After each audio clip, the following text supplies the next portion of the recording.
now marriage is never complete in any culture, wherever you go, whether it's African, whether it is in the Western culture, it's never complete without children. And when it comes to having children, you now bring about the aspect of being a good parent. And sometimes you do everything in your ability and the children just do not turn out right. So Dr. Catherine Mutisya, what is good parenting?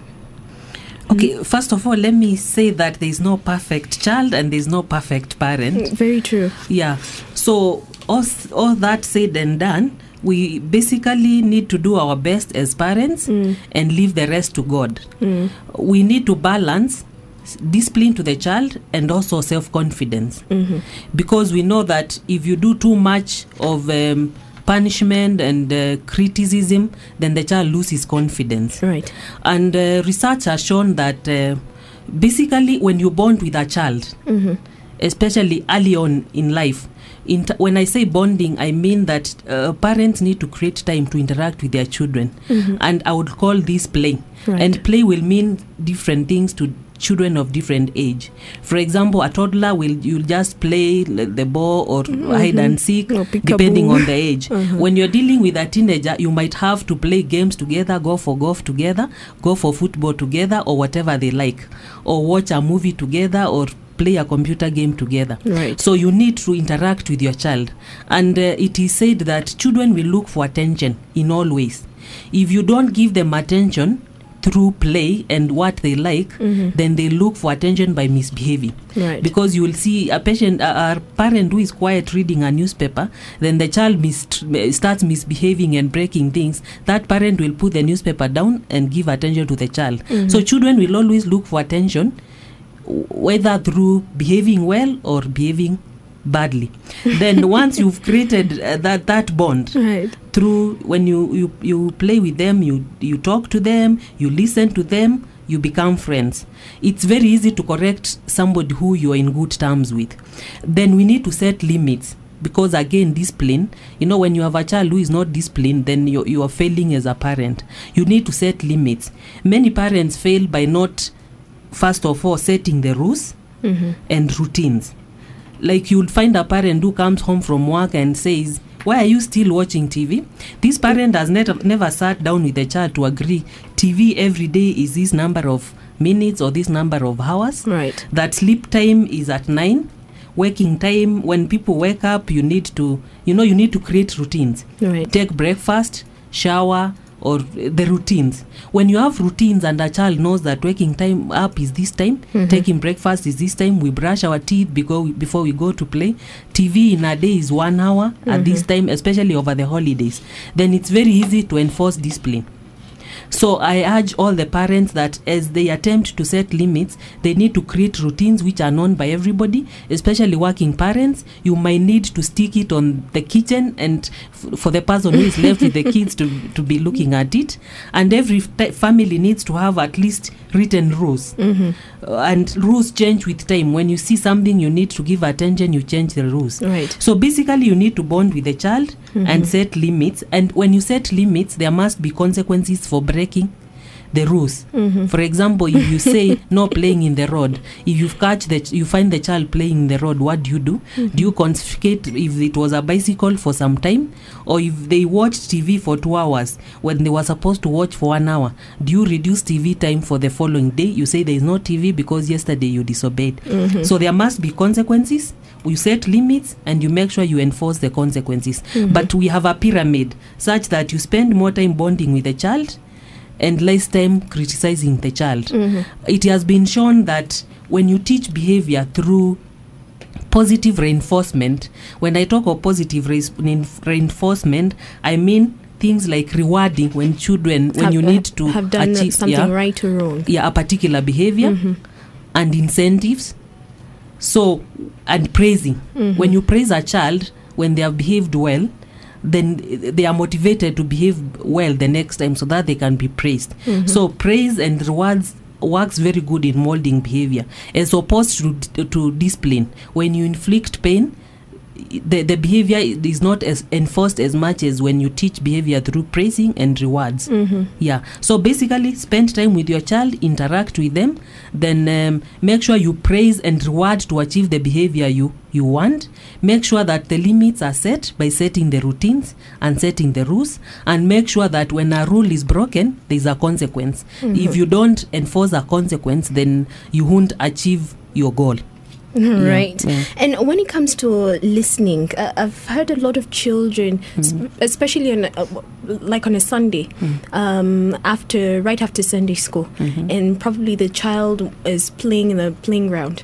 Sometimes I always hear, but mom, you're not listening to me. But mom, you're not listening to me. So to what extent do you as a parent know that it's high time I ought to listen to my child? Especially when they're saying you're not listening to me. Yeah, okay. When a child says you're not listening to them, it means that they've not. It's not showing that you're actually listening. You might be listening, but they are not getting that message that mom or dad is listening. So basically, you need to validate what they are saying. And even if, sometimes kids would throw tantrums to get what they want. Then you can also validate that by saying, I can see you're sad because I didn't give you this. But basically, I can't give you this because of blah, blah, blah, blah. So at least they'll know that you've listened to their wishes. Right. You've also noted that they are not happy. At least you've given a feedback to them that you're actually listening.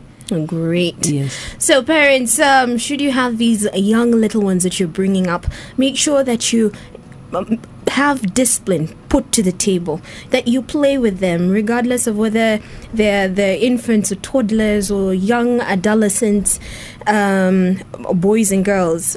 Take some time to spend with your children. Talk, listen. I know very many parents like to say they're listening, and they always have that filler. And you can tell they're not doing that, especially when they're probably driving or you're like trying to call up their attention. I like that dress. I like, yes, but very well they haven't taken it to account. You should also set boundaries, reward your children from time to time, and force a punishment or a consequence for breaking that which you have agreed upon. You're on Doctors On Call Radio. We'll be right back after this feature on the Healthways. Healthways, practices to good health. The happy marriage. Marriages are certainly not made in heaven. However, by working hard at them, and by taking baby steps and not expecting too much out of everyday life, you can make miracles happen. So follow these tips and hopefully your marriage can be heaven on earth. Always remember to spend quality time alone. One cannot possibly be happy by not spending time with their spouses or loved one. This enhances communication. Spending time together ensures that you are respectful and supportive to each other's goals and dreams alike. Do not expect to be happy without accepting each other's differences. Be kind to each other and keep away selfish attitudes. Learn to help each other in your own little ways. Allow your children to witness special moments in your life, be it an anniversary or a birthday celebration. For when children see that their parents respect each other and are in love, the more they will want to emulate their parents in their future adult relationships. Lastly, remember, marriage ought to be for keeps and helping each other realize the very best of each other. So make it work, do it right. Radio 316. TuneIn is giving you a super deal. For what it's worth, I will offer up my life. You can now buy Sidewalk Prophets for only 400 Kenyan shillings if you buy the latest Mark Schultz or Need to Breathe album. Oh, you sinner, and the weak at heart. Get the Mark Schultz or Need to Breathe album and get a great discount of up to 195 shillings on the Sidewalk Prophets album. Super deal, only at TuneIn. Now open every day from 9:30 to 7 p.m. TuneIn, always low prices. Bring all of your trouble Crosstalk. 6 to 7 p.m. Crosstalk. But sometimes being a politician can make you do many things that probably you didn't mean to do. They still say Okamba must come here. These are issues you can negotiate. Unfortunately, we don't have a shadow cabinet. This constitution has one promise. We must do things differently. Crosstalk. Every weekday from 6 to 7 p.m. A critical look at what's happening around the world. Have you visited radio316.net? Stream Radio 316 live. What's just played? What's playing now? And what's playing next? Artist info and so much more. Radio316.net. Yes, your Doctors On Call radio.